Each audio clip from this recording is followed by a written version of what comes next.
Nyenge Maungu Selino, représentant de la maison d'édition LMI sur Brazzaville. La maison d'édition LMI n'est plus à présenter. Nous sommes à Pointe-Noire, membre de l'Alliance des éditeurs de l'Afrique centrale. Nous avons à peu près 11 ou 12 pays partenaires. Nos éditions, presque tout genre littéraire, nous produisons. Nos objectifs, c'est de lancer les jeunes écrivains, réduire au maximum les coûts de la production du livre, rendre public par la publication les manuscrits qui traînent encore dans vos tiroirs. Vous, les jeunes écrivains passionnés de l'écriture, la maison d'édition LMI vous attend pour mettre en valeur ce que vous gardez tout poussiéreux dans vos tiroirs. L'écrivain Yvon Lewale Manda n'est plus à présenter aussi. Il est un écrivain qui ne cesse d'innover. Il a à son actif 12 livres, dont ce dernier est le 13e. La plupart de ses ouvrages ont été édités par la maison LMI. L'auteur est un cocktail qui navigue entre plusieurs genres littéraires. Il est derrière ce voile théâtral, artistique et poétique, mais surtout en tant que citoyen engagé. Cet ouvrage a attiré notre attention et qui ne cesse de muter, nous a poussé à nous intéresser à ce livre et le publier. Nous sommes satisfaits de cette collaboration qui, nous le souhaitons, va continuer à s'accroître au fur et à mesure, au fil du temps. Par cela, nous disons à ceux qui ont encore leur projet d'ouvrage dans les tiroirs que la maison d'édition LMI est là prête à vous éditer. Ce n'est plus la peine de parcourir 8000 km, aller vous faire éditer à l'étranger. Nous avons la maison d'édition sur place, ici sur Pointe-Noire, et des points d'accès ici à Brazzaville. Nous pouvons collaborer.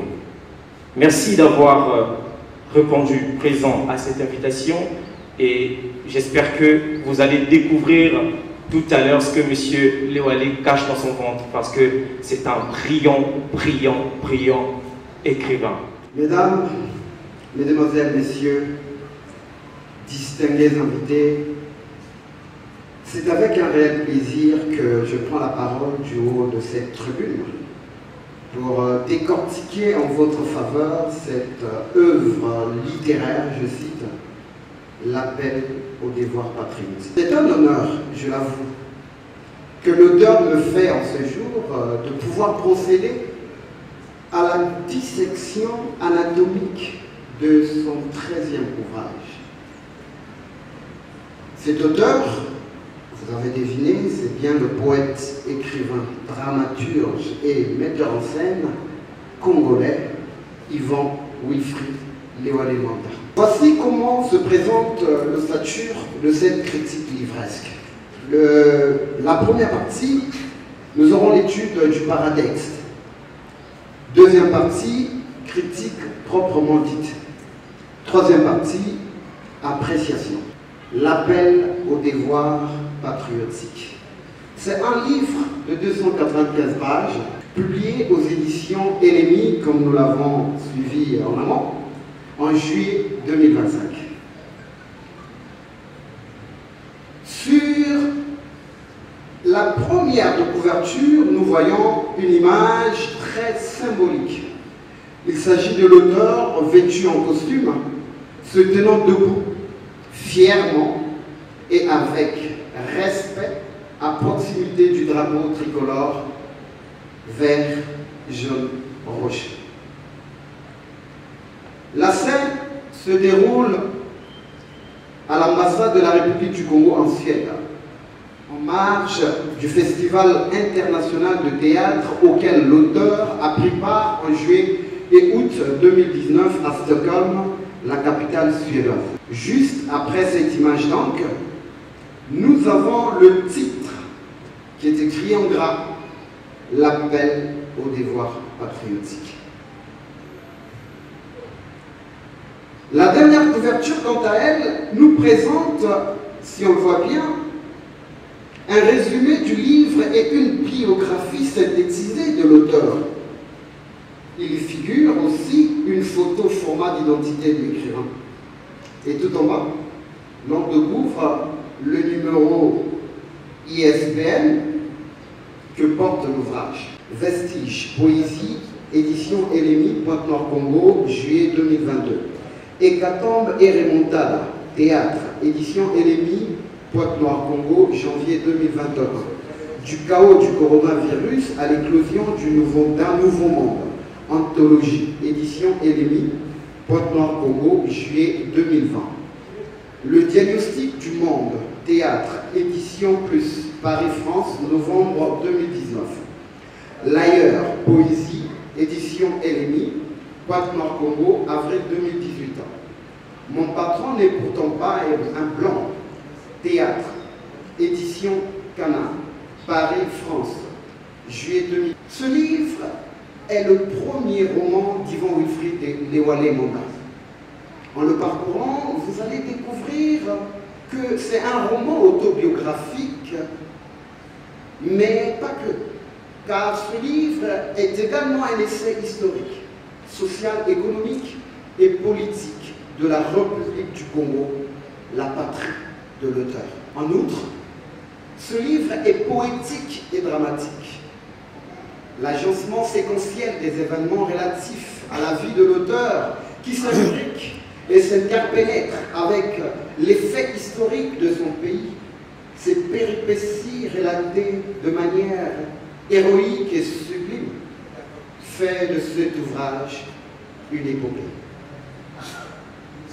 À dire vrai, mesdames, mesdemoiselles et messieurs, cet ouvrage épouse un genre littéraire hybride qui traduit l'immense connaissance de la littérature par l'auteur. Cette façon de procéder traduit sans nul doute la virtuosité dont se sert l'auteur Yvan Wilfrid Lewale-Manda dans sa démarche d'écriture. Le point B, les destinataires de ce livre. Généralement, l'auteur s'adresse ou adresse son message à l'humanité, autrement dit aux hommes, femmes, tous ceux qui peuplent le globe terrestre à travers tous les continents que nous connaissons.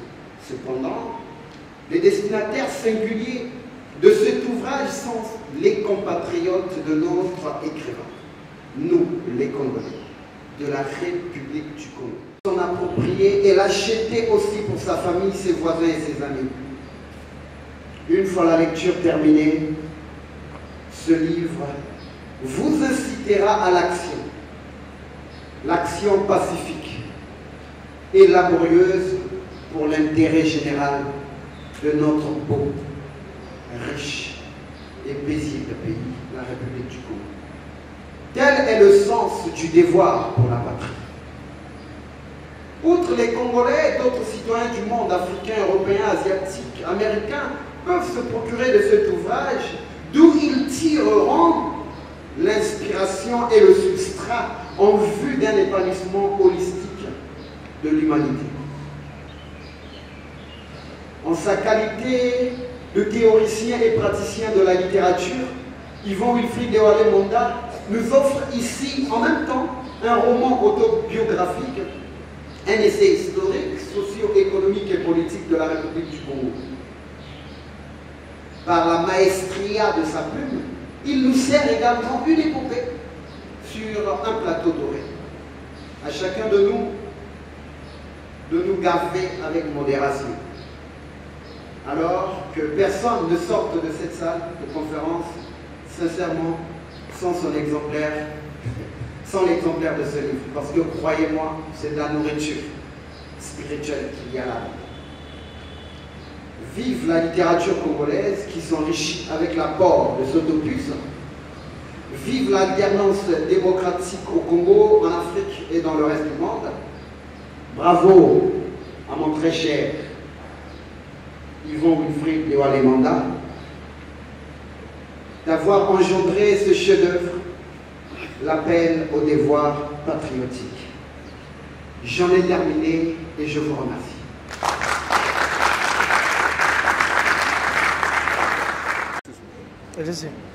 Avant toute chose et par-dessus tout, j'aimerais d'abord m'acquitter d'un devoir, c'est celui de vous dire un grand merci.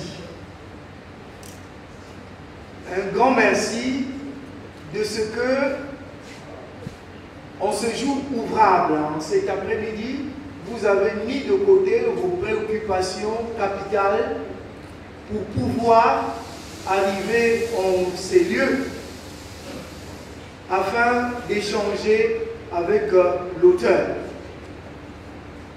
Je pense que je parlerai en donnant des esquisses de réponses suite aux interrogations que vous aurez à poser. Voilà pourquoi je me contenterai pour le moment de vous dire un grand merci que je traduis en termes latins et je vous dis donc mercissime d'être venu prendre part à ce moment et sans plus tarder je vais devoir redonner le microphone au modérateur qui va conduire la partie du débat, la partie la plus intéressante de ce moment où nous allons avoir un troc intellectuel mais également une rencontre citoyenne entre l'auteur du livre L'appel au devoir patriotique que je suis, mais également, comme vous venez de le découvrir, l'auteur, mais également changer. Et je voudrais louer aussi la pertinence de vos multiples questions. Oui, je répondrai volontiers à vos questions pour vous mettre à l'aise. C'est vrai qu'il est recommandé d'acheter le livre, mais je sais qu'il y a aussi la cherté de la vie dans notre pays. Je sais ce que c'est que le panier de la ménagère. Voilà pourquoi, plutôt que d'avoir le livre à 15 000 francs, vous l'avez ici à un prix forfaitaire de 10 000 francs CFA seulement. Je commencerai par le premier intervenant. Oui, j'ai dit merci en latin parce que la littérature congolaise est beaucoup plus connue à travers la planète dans son expression française. Et le français, comme l'anglais, tire leur origine du latin, pour ne pas parler du grec. C'est pour cette raison que nous avons toujours des racines latines dans la langue française ou dans la langue anglaise, parce que je suis également traducteur et interprète bilingue. Et donc j'ai utilisé cette expression mercissime pour vous dire un merci au paroxysme. Parce que je trouve qu'en français, vous remercier serait un peu réducteur. C'est pour cette raison que j'ai utilisé cette expression latine pour dire mercissime. Voyez-vous, quand on dit brillant et brillantissime, ça veut dire que vous êtes célèbrement brillant. Donc je vous dis un grand merci pour avoir été là. Je crois que en votre faveur, on peut faire un tonnerre d'applaudissements. Vous savez, mon cher Dieudonné, pour partir du théâtre au cinéma, on ne fait qu'un pas. Vous l'avez dit savamment. Parce que bien de réalisations cinématographiques tirent leur origine des ouvrages. Il faut d'abord qu'il y ait un ouvrage écrit qu'on va adapter au cinéma. Et vous voulez savoir laquelle de mes œuvres, parce que j'en ai maintenant 13, laquelle vous voulez voir sur le petit écran. Je peux vous dire que depuis une décennie, j'ai beaucoup de sollicitations des compatriotes, mais aussi des personnalités du monde du cinéma qui sont à l'étranger, qui me disent, est-ce que je dois dire qu'ils me flattent aussi? Peut-être. Non, et je crois qu'ils le disent à bon escient. que vos œuvres sont magnifiques. Il faut les envoyer vers le cinéma et ça serait beaucoup plus pittoresque. Mais je leur réponds en disant, dans mon pays, je suis le président national du Centre de la République du Congo, de l'Institut international du théâtre. Et c'est à travers ce prisme de l'Institut international du théâtre que j'ai le bonheur, la grâce et le sésame de représenter mon pays, bien des fois à des congrès mondiaux, à des festivals, à des rencontres internationales où j'ai la grâce et le privilège de parler de mon pays. À la tribune de l'UNESCO, il y a 8 mois, j'ai représenté le pays au 37e congrès mondial de l'Institut international du théâtre en Belgique et aux Pays-Bas. À ce titre, j'ai fait flotter le drapeau tricolore congolais. Mais il y a 2 ans, je l'ai fait aussi aux Émirats Arabes Unis, dans les villes de Dubaï et Fujairah. En 2017, je représentais le Congo, mon pays, et toute l'Afrique centrale en Espagne, à Madrid et à Ségovie, au 35e congrès mondial de l'Institut international du théâtre. Bref, par le théâtre, par la poésie et par d'autres genres littéraires, il y en a d'aucuns pensent que je fais la fierté de mon pays puisque je le représente aussi en 2016. Nous avons été avec des compatriotes comme Alain Mabankou, comme Henri Lopez qui nous a quittés, comme Emmanuel Dongala. Nous avons été partageant les mêmes tribunes à la 36e édition du Salon du Livre de Paris. Et donc, je pense que les sociétés, point moral, serait-ce un point crucial. Je puis vous dire, sans ambiguïté, que le point focal de mon projet de société, c'est une révolution culturelle. Je voudrais amener mon pays, le Congo, et par ricochet, mes compatriotes, à une révolution culturelle.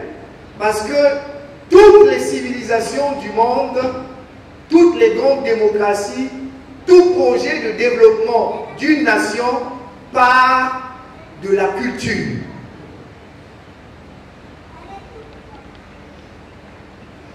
Donc, c'est d'abord une révolution culturelle. Pourquoi je dis révolution culturelle? Parce que la culture est l'âme d'un peuple. Un peuple sans culture est un peuple sans âme, un peuple sans histoire. Or, nous tendons au Congo et même en Afrique à perdre notre culture au profit de la culture occidentale et même de la culture orientale. Qu'est-ce qui fait la force de la Chine qui rivalise avec les États-Unis maintenant? La Chine qui est considérée comme la 2e puissance économique mondiale. Et nous avons vu avec brio comment, il y a quelques semaines, lors de la commémoration de l'excellence. Et l'excellence ne peut venir que d'une révolution culturelle. Et lorsque je parle de révolution culturelle, j'évoque la révolution de mentalité. J'évoque la transformation de mentalité. Les Congolais doivent changer leur mentalité. C'est là toute la révolution culturelle. Tenez, pour nous qui avons travaillé pendant plus d'une décennie dans les sociétés privées avec la rigueur possible, nous savons ce que c'est que aller au travail. Nous savons ce que c'est que être rentable pour sa société, pour sa compagnie. Mais ce que nous voyons au niveau de notre fonction publique et dans certains secteurs para-étatiques, c'est lamentable. Au lieu de faire 8 heures ou 10 heures de travail, on fait 8 heures ou 10 heures au travail. Selon la déontologie et le règlement intérieur dans plusieurs sociétés et même dans la fonction publique, le travail devrait commencer à 7h30, voire 8h. Mais vous allez voir défiler les fonctionnaires de notre pays à 9h, 10h. Et vers midi, ils ne font que les massolos. Ils vendent leur tangawis, leur bissap, et avant 14h30, ils ont plié bagage, ils sont partis. Et c'est les mêmes qui vont réclamer un gros salaire à la fin du mois. Pour quel rendement? Pour quel rendement? Quel est le rendement que nous attendons de notre fonction publique si nous avons ces habitudes-là? Si nous sommes dans cette culture-là du moindre effort démocratique, alors il faut qu'il y ait une alternance démocratique. On ne peut pas continuer à gouverner le pays pendant plus de 40 ans avec une voix monocorde. Ce n'est pas la voie de la démocratie. La démocratie, c'est le changement. La démocratie, c'est l'alternance. La démocratie, c'est aller écouter d'autres sons de cloche. La démocratie, pour notre pays, c'est aussi quand vous sentez que ce médecin-là n'arrive pas à donner une bonne thérapie pour votre maladie, allez consulter un autre qui a des appareils convenables, qui a un plateau technique convenable. Allez consulter cet autre médecin qui a bien étudié, qui va vous donner un bon diagnostic et qui va apporter la thérapie adéquate pour le pays. On a trop écouté des voix monocordes. Il faut écouter aussi d'autres voix. Et notre classe politique doit être rajeunie. Il faut rajeunir la classe politique. Et j'invite, du haut de cette tribune, j'invite et j'interpelle tous ceux qui ont donné de leur mieux pour ce pays, que ce soit les parlementaires ou ceux qui siègent au gouvernement, qu'ils prennent un peu leur retraite. Les enfants issus d'eux veulent prendre la relève pour lancer plus haut le javelot qu'ils les ont tendu, comme on dit en philosophie. Je voudrais que nombre parmi ceux qui gouvernent notre pays prennent leur retraite calmement et que la nouvelle classe politique est prise de paix, de démocratie, de dialogue et d'alternance prenne en main les destinées de ce pays.